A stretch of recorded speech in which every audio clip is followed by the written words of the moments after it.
Muy buenas tardes. La noticia de hoy, sin duda, es el regreso de los Reyes. Sus Majestades los Reyes han llegado sobre las 11 de esta mañana al aeropuerto de Barajas, procedentes de Nueva York, después de su visita oficial a la República Dominicana y a Estados Unidos. Minutos después de que el avión Super DC-863, el Españoleto, en que realizaron el vuelo, se posara en el aeropuerto madrileño, hicieron su aparición los Reyes en la portezuela de la aeronave, momento en que el numeroso público que ocupaba las terrazas prorrumpió en vivas a los soberanos, tributándoles una impresionante ovación. Al pie del avión, sus majestades fueron recibidos por los miembros del Consejo de Regencia, don Torcuato Fernández Miranda, monseñor Cantero Cuadrado y teniente general don Ángel Salas Larrazábal, presidente del Gobierno, don Carlos Arias Navarro, y ministro del Aire, don Carlos Franco Iribarne Garay.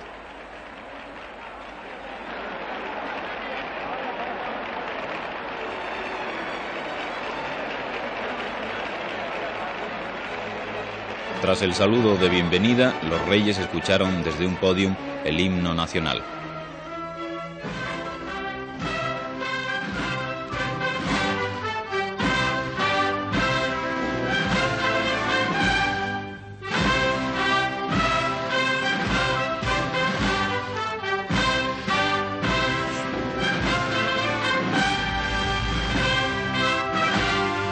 A continuación, el rey, acompañado por el ministro del Aire, pasó revista a las tropas de la 11 Escuadrilla, que con banderas, banda y música rindió honores militares.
Poco después, los Reyes saludaron a los miembros del gobierno que esperaban frente a la sala de honor.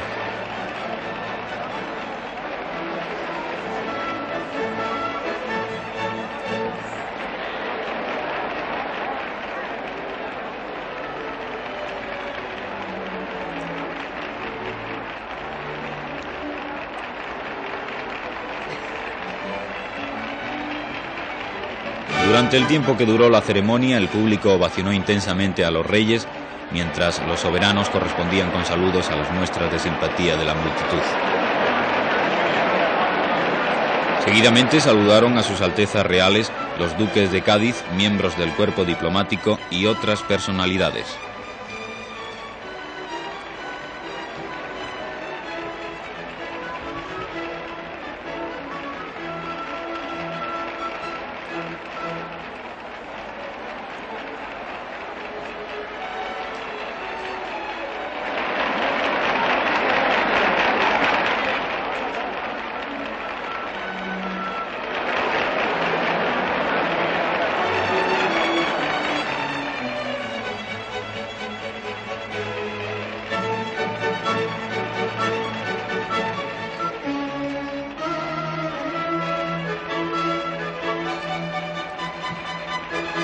A las 11:15, sus majestades subieron a 2 helicópteros que esperaban junto al avión y en los que partieron hacia su residencia oficial del Palacio de la Zarzuela.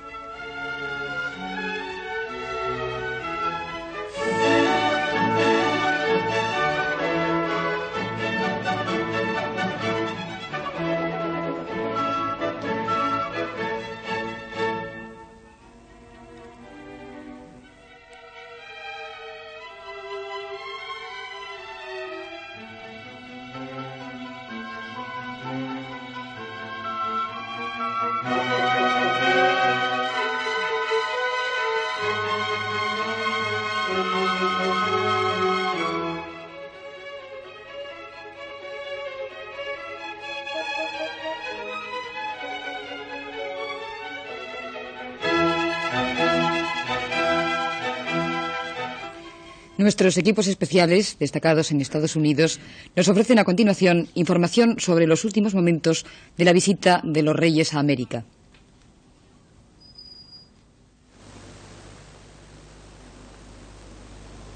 El programa de la estancia oficial de Sus Majestades los Reyes de España en los Estados Unidos culminó en la tarde de ayer con una serie de visitas e inauguraciones enmarcadas todas ellas dentro de un ambiente entrañable de recuerdo a la huella española en la historia y la cultura norteamericanas, así como a la presencia de la numerosa colonia de compatriotas que han vivido una jornada inolvidable con la inauguración de la nueva Casa de España.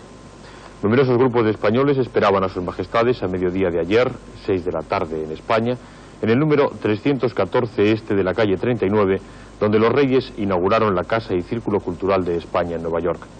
Ante el edificio aguardaban diversas agrupaciones regionales y folclóricas y una escuadra de honor.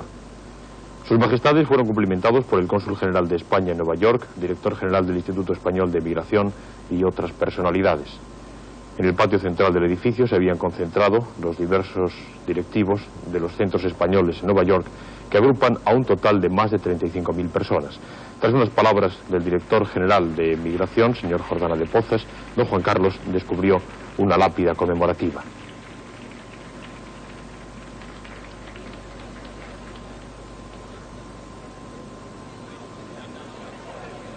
A continuación, pronunció las siguientes palabras.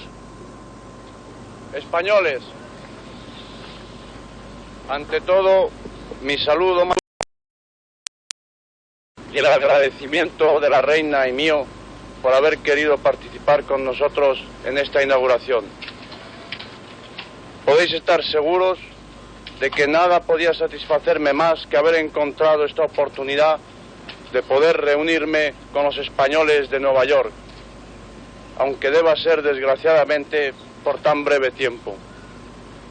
La coincidencia de que la inauguración de esta casa de emigrantes y para emigrantes, tenga lugar en el año en que los Estados Unidos conmemoran el bicentenario de su independencia, me permite reivindicar una vez más públicamente la trascendencia de la obra de tantos hombres y mujeres llegados como vosotros de España en la formación y engrandecimiento de este país, de cuya hospitalidad disfrutáis. Al declarar inaugurada esta Casa y Centro Cultural de España en Nueva York, quisiera ser el primero en agradecer y felicitar a cuantos dentro y fuera del Instituto Español de Migración han hecho posible que lo que era solo una esperanza se haya convertido en realidad. Mi mayor deseo es ahora el de que la disfrutéis con salud y que dentro de ello os sintáis más cerca de la patria y más unidos entre todos vosotros. Así se verá cumplido uno de los objetivos principales de su fundación. A todos, muchísimas gracias y gritad conmigo: ¡Viva España! ¡Viva! La Casa y el Círculo Cultural de España van a tener una vida sociocultural muy activa, no solo por su céntrica ubicación y la amplitud de sus locales y servicios, sino también por la diversidad de agrupaciones españolas con residencia en Nueva York. El complejo arquitectónico World Trade Center, las Torres Gemelas, como se las conoce popularmente, fue inaugurado en diciembre de 1970 bajo los auspicios de las autoridades portuarias de Nueva York y Nueva Jersey, y en él tienen su sede todas las instalaciones financieras, de transportes y comunicaciones necesarias para desarrollar lo más eficazmente posible el comercio internacional. Más de 600 empresas y organizaciones de todo el mundo poseen oficinas en este complejo que constituye la arquitectura más espectacular de Nueva York con sus 410 metros de altura.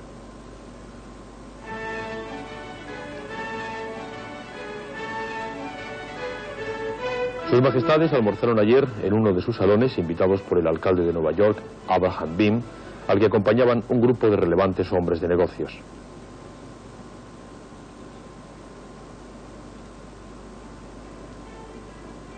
El señor Beame hizo entrega a Su Majestad de la llave de oro de la ciudad, así como de un obsequio a la reina doña Sofía.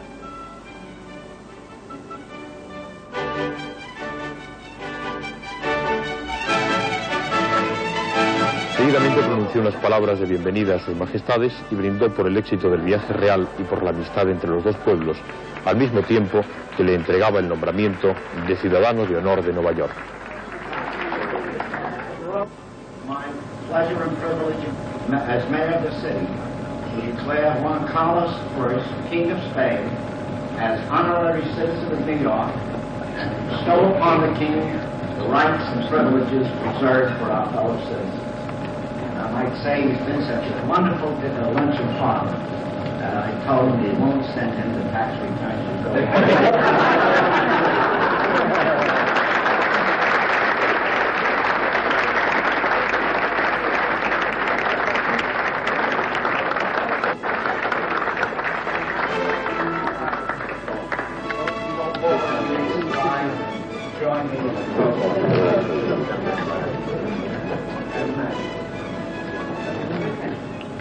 Don Juan Carlos, en su respuesta pronunciada en inglés, subrayó el sentido de hospitalidad de los norteamericanos y concretamente el de la ciudad de Nueva York, que ha convertido en una ciudad muy importante en el mundo de los hispanoparlantes, a los que las autoridades municipales reconocen sus tradiciones y la historia de sus ciudadanos de lengua española.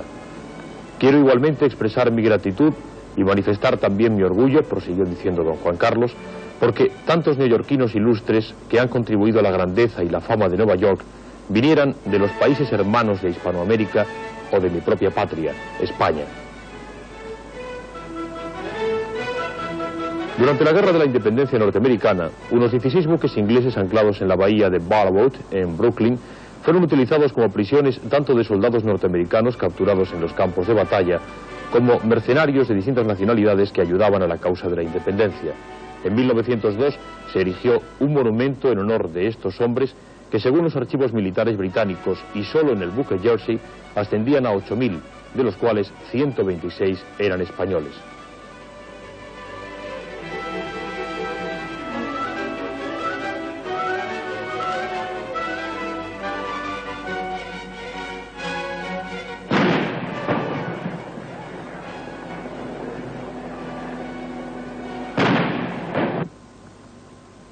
Sus majestades se trasladaron ayer tarde al Fort Greene Park para rendir homenaje a estos compatriotas muertos por la independencia norteamericana, cuyo bicentenario se celebra a lo largo de este año de 1976.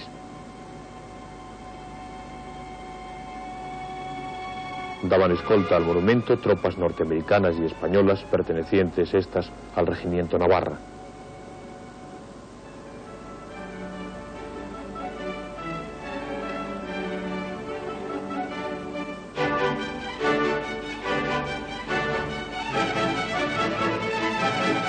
Después de la interpretación de los himnos de los dos países, intervinieron el presidente de Brooklyn y diversos miembros de la comisión del homenaje. Seguidamente, sus majestades descubrieron una placa conmemorativa de la visita con un texto de homenaje a los 126 españoles allí enterrados.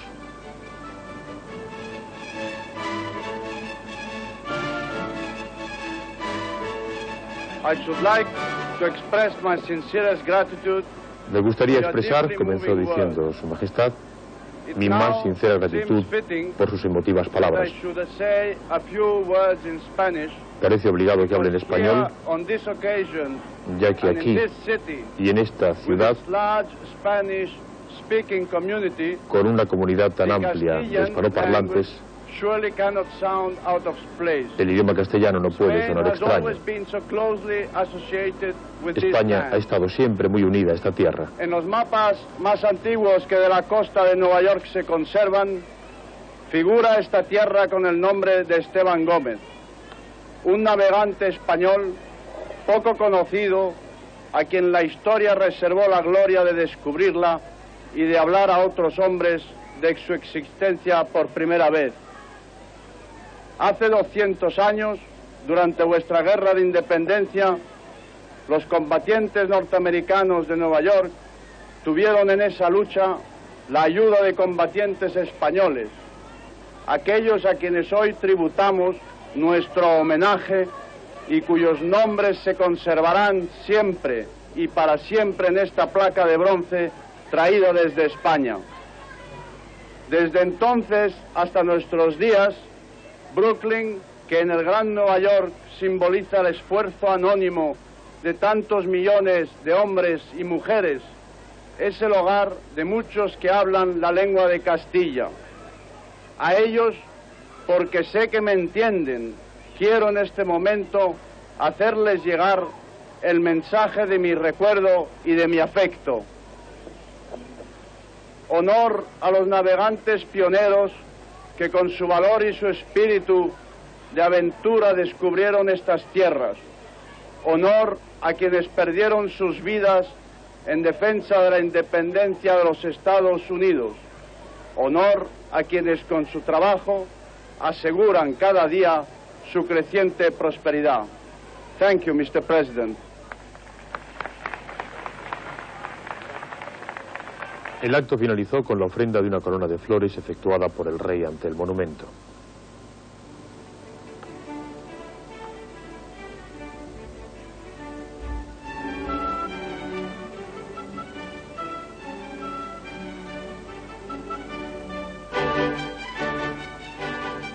En el número 665 de la Quinta Avenida se encuentra la nueva sede de la Oficina Española de Turismo, inaugurada también ayer tarde en Nueva York por sus majestades los reyes de España. Su exterior presenta una combinación de cristal reluciente y de aluminio que protege la entrada, donde se yergue una escultura de José Luis Sánchez. Sus majestades llegaron a media tarde a la nueva oficina, donde fueron recibidos por el subsecretario de Turismo, don Ignacio Aguirre, y cumplimentados por el resto del personal del centro.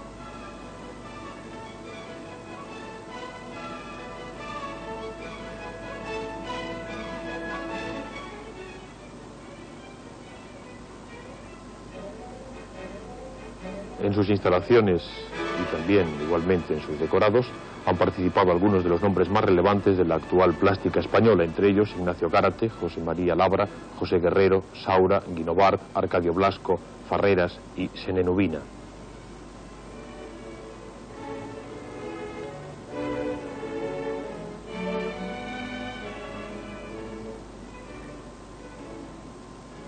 Acompañados por el ministro de Asuntos Exteriores, señor Areiza, los reyes efectuaron un breve recorrido por las dependencias.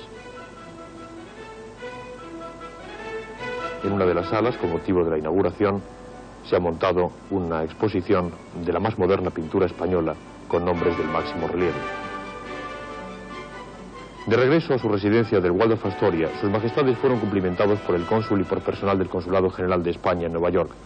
Los reyes saludaron también a las representaciones diplomáticas españolas en Estados Unidos, tanto de la embajada en Washington como de la permanente ante la ONU.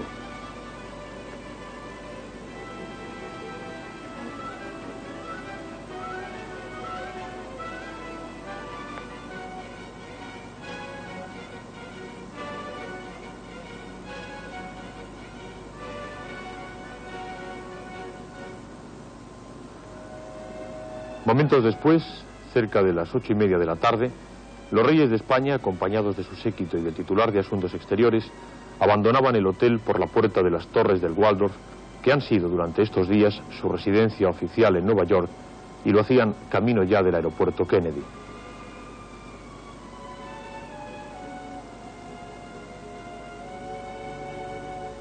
A las 9 de la noche, sus majestades llegaban al aeropuerto, donde fueron recibidos por el cónsul general de España en Nueva York y por el jefe de protocolo diplomático, el ex embajador en Madrid, Angie Betelgeuse.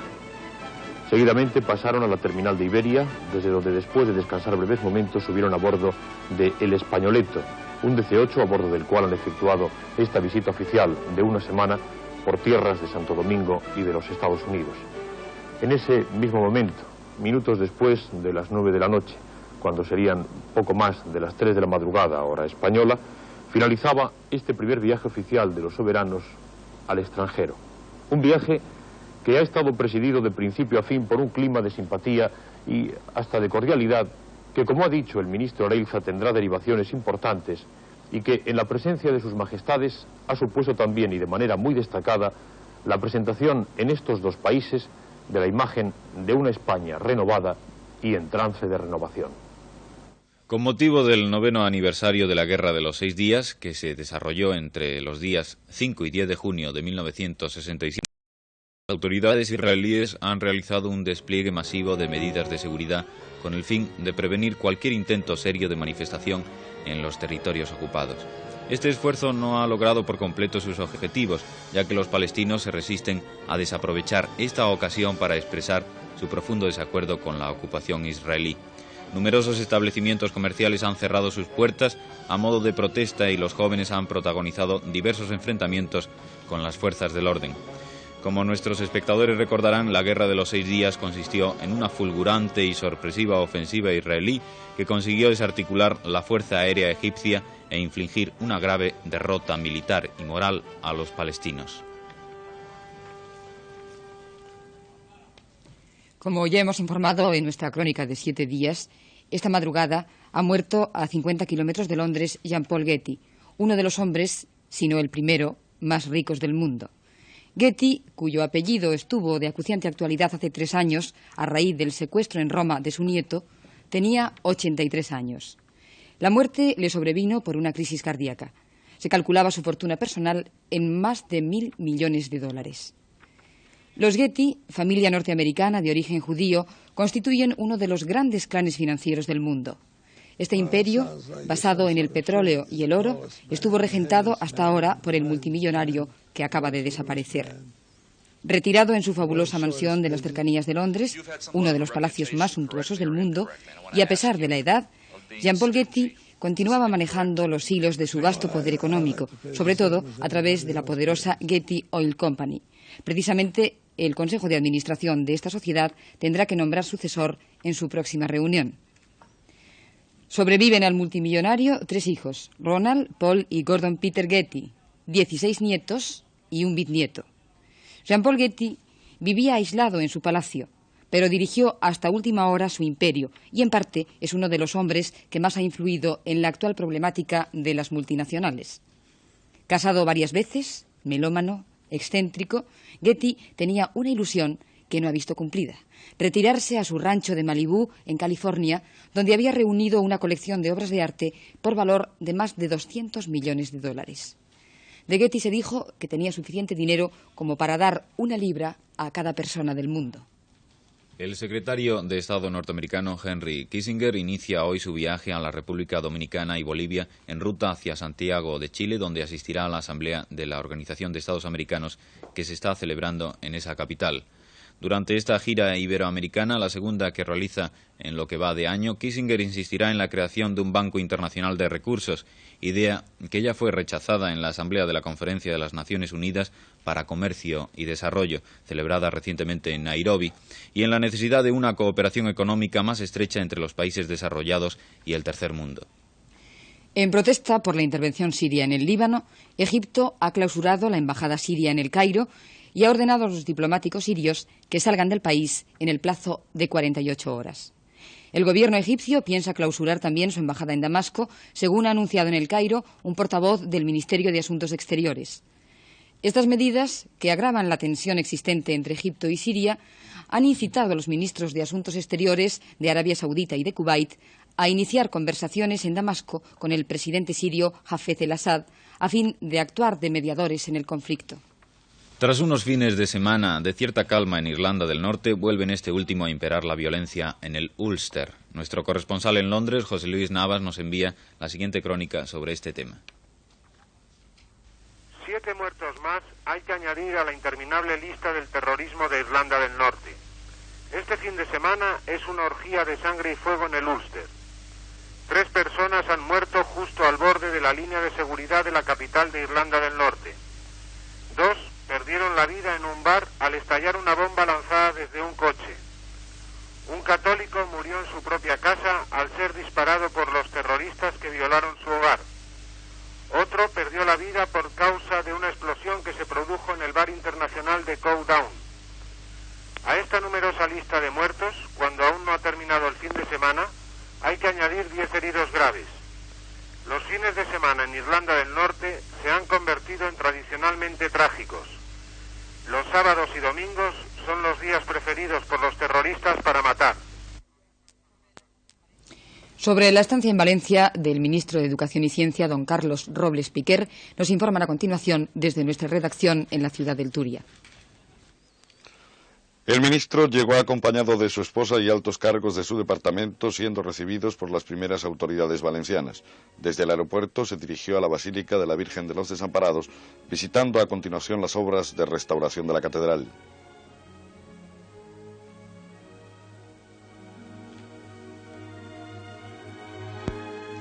Desde allí se dirigió al Palacio de la Generalidad, en donde le fueron expuestos los problemas que afectan a diversos edificios históricos de la Diputación, haciéndosele entrega de un completo dossier sobre las posibles soluciones a su actual estado.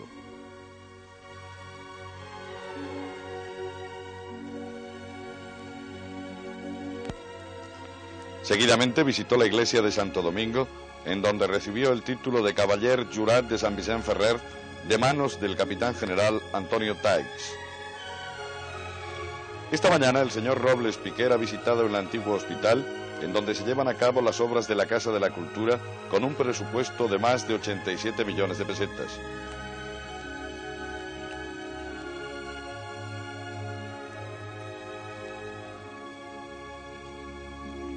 Seguidamente, el ministro y acompañantes se han dirigido al monasterio de San Miguel de los Reyes.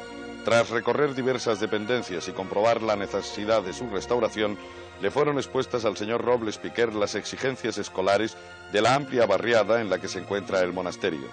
El ministro prometió la instalación de 8 aulas prefabricadas para otras tantas unidades de enseñanza general básica para el próximo curso. En la delegación provincial de su ministerio se ha reunido con los miembros del Consejo Asesor, quienes han expuesto al ministro los problemas de la provincia en materia de enseñanza. Posteriormente se reunió en el Gobierno Civil con diversos directores de centros de los distintos niveles educativos. Tras la reunión, el señor Robles Piquer impuso a Antonia Senén, viuda de Nicolás Primitivo Gómez Senén, el lazo de dama de la Orden de Alfonso X el Sabio, y agradeció a la familia del señor Gómez Serrano la donación de su biblioteca, compuesta por más de 25.000 volúmenes, con destino a la Casa de la Cultura. Esta tarde el ministro de Educación visitará la Universidad Laboral de Cheste, las obras de la Facultad de Ciencias y la Universidad Politécnica. Hoy ha salido con dirección a La Habana el subsecretario de Comercio, don Luis Ortiz González, para presidir la reunión de la Comisión Mixta Hispano-Cubana, que estudiará, a partir de la semana próxima, la revisión del acuerdo comercial suscrito entre los dos países en diciembre de 1974 y que abordará con carácter general la evolución del conjunto de los intercambios comerciales. En el temario de las conversaciones del señor Ortiz con diversas autoridades cubanas figuran los suministros de azúcar y cigarros puros, las importaciones de productos españoles en Cuba, así como determinados proyectos de instalaciones industriales. Promovido por la Policía Armada, se ha celebrado en Madrid un festival dentro de los actos culturales que este cuerpo organiza para las fuerzas y sus familiares. Estuvo presidido por el general inspector don José Tomé Marín. El coronel Fernández Murga, jefe del servicio denominado Recreo Educativo del Policía Armado, nos informa en un reportaje de Enrique Prieto sobre este servicio y cuáles son las principales actividades. El festival que estamos presenciando es una de las actividades del servicio de recreo educativo de la Policía Armada, que es un servicio especializado que organiza estos actos y que nosotros conocemos con el nombre más familiar del REPA. Y la finalidad del REPA es sencillamente la organización de unas actividades colectivas tendentes a proporcionar al policía y, dentro de lo posible, también a sus familiares ocasiones de un sano esparcimiento y de recreo, comprendiendo además o intentando mejorar las cualidades profesionales y culturales, así como la afirmación de un espíritu nacional y de cuerpo. ¿Con qué medios cuentan ustedes? Bueno, medios, realmente el REPA no dispone de medios concretos de asignación. Lo que sí cuenta es con el apoyo desinteresado y espontáneo de una serie de instituciones u organismos que nos prestan su colaboración. ¿Cómo acogen los policías y sus familiares estas actividades? Pues, en mi opinión, francamente bien. Y esto lo demuestra el hecho de su asistencia tan abundante, casi masiva, diríamos, a pesar de que es un condicionamiento fuerte el hecho de que no pueden asistir más que los que están libres de servicio y a pesar de esto y de que la asistencia es totalmente voluntaria tanto para sus familiares, naturalmente, como para ellos mismos, vienen con verdadero interés cuando el espectáculo que se les presenta realmente vale la pena. Pero, sin embargo, yo pienso que los policías en estas actuaciones y con su presencia ven, por la colaboración espontánea y voluntaria que nos prestan, como he dicho, instituciones y organismos, la adhesión y el apoyo de la sociedad española en reconocimiento de las misiones que al servicio de la misma nos honramos en prestar. El poeta colombiano Eduardo Carranza se encuentra en España. Con este motivo ha sido entrevistado por nuestro compañero Carlos Gutiérrez. Don Eduardo Carranza, usted ha combinado la doble faceta de diplomático y poeta. ¿Cuál es la más importante para usted? Fundamentalmente la poesía, porque la poesía la comprende todo, así como comprende todos los llamados géneros literarios, comprende todas las formas de vida, porque la poesía no solamente está en los poemas y los versos, sino está también más allá del verso y del poema cuando se llama honor, amor, alegría, esperanza, ilusión. Y a veces en el silencio anidan los poemas más hermosos. Es una frase muy bella, es poesía pura. ¿Para ser diplomático le ayudó a usted ser poeta? Sí, porque me permitía hacer la más entrañable de todas las diplomacias, que es la diplomacia del corazón, la que yo practiqué aquí cuando viví cerca de 8 años con una función cultural de mi patria, Colombia. Más anchamente yo me sentía cumpliendo una función en orden al mundo hispánico. Usted en aquellas fechas convivió, pero mucho, con los poetas españoles. Sí, señor, con los poetas de 3 o 4 generaciones, empezando por el más insigne de todos, el inolvidable, el inmarchitable maestro Azorín, siguiendo luego con la generación del 27, Damaso Alonso, Vicente Alexandri, Gerardo Diego, a quienes me unió y me sigue uniendo la más entrañable comunicación. Luego con el grupo de mis amigos contemporáneos como Leopoldo Panero, Luis Rosales y el memorable Dionisio Ridruejo. Y finalmente los más jóvenes, los que entonces daban el primer paso hacia la poesía, como Manuel Alcántara y Fernando Quiñones. Barcelona conmemora el 50º de la muerte de Gaudí. Nos informan desde la ciudad condal. Dentro de una serie de actos organizados por la Cátedra Gaudí de la Escuela Técnica Superior de Arquitectura de Barcelona, se ha inaugurado en la Sala Parés una exposición de dibujos originales de Gaudí, con motivo de conmemorarse el 50 aniversario de su muerte. Al acto inaugural asistieron los señores Ángel Fábregas, presidente de la Junta de Obras del Templo de la Sagrada Familia, Bassegoda Nonell, arquitecto y titular de la Cátedra Gaudí, Juan Antonio Maragall, miembro de la Junta de Obras del citado templo, y el vizconde de Güell, presidente honorario del Real Círculo Artístico. La exposición se compone de casi un centenar de dibujos del genial arquitecto, entre los que sobresalen varios de su época escolar. Los dibujos, en su mayoría, están trazados a pluma, y en algunos casos aparecen retocados al gouache o a la acuarela. El director general de Coordinación Informativa, don Carlos Sentís, ha ganado el premio de periodismo del Círculo Catalán de Madrid, dotado con 50.000 pesetas. La noticia se hizo pública en un acto celebrado anoche en un céntrico hotel madrileño. En nombre del señor Sentís, que acompañaba a los reyes en su viaje por tierras americanas, recogió el galardón el subdirector general de Relaciones y Cooperación Informativa, don José Ángel Castro Fariñas.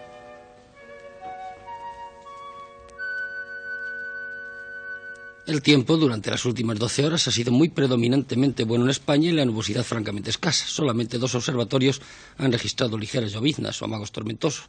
Han sido los de las islas de Menorca y de Alborán. Por lo demás, repetimos, algunas nieblas en el sudeste de la península, en La Rioja, en Santander y nada más de particular. Las temperaturas mínimas hoy han oscilado entre los 2 grados de Teruel y los 18 de Almería. En los Baleares han tenido mínimas de 12 a 13 grados y en las capitales canarias de 16 a 17 grados. Este mapa que ven ustedes es el previsto para mañana. Las altas presiones afectan a la mayor parte de España.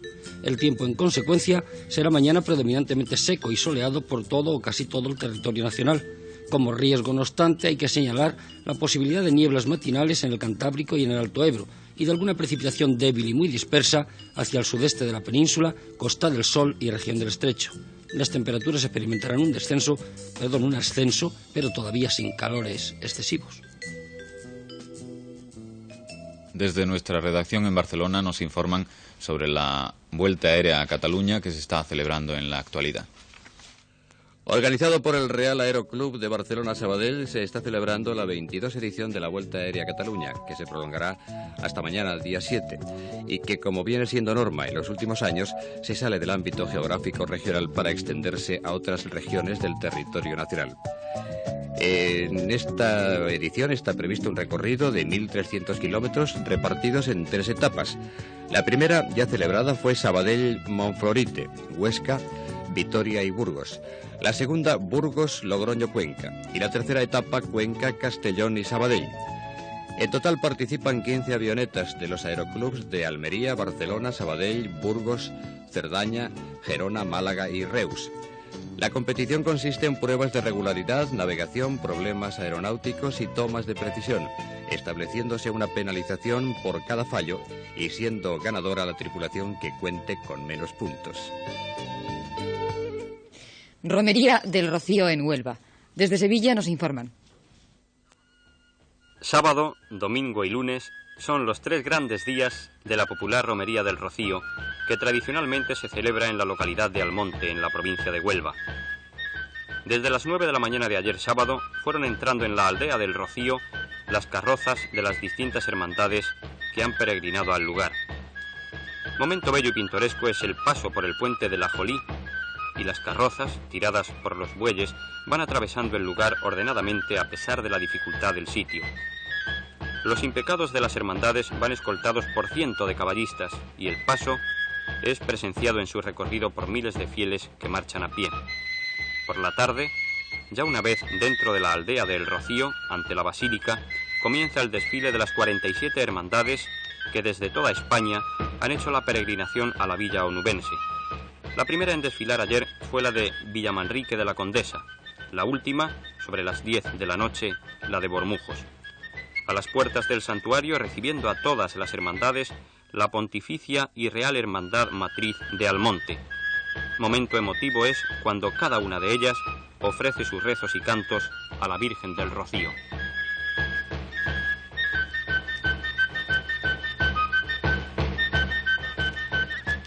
Finaliza aquí, señores, Noticias del Domingo en su edición de La Sobremesa. Gracias por su atención y buenas tardes.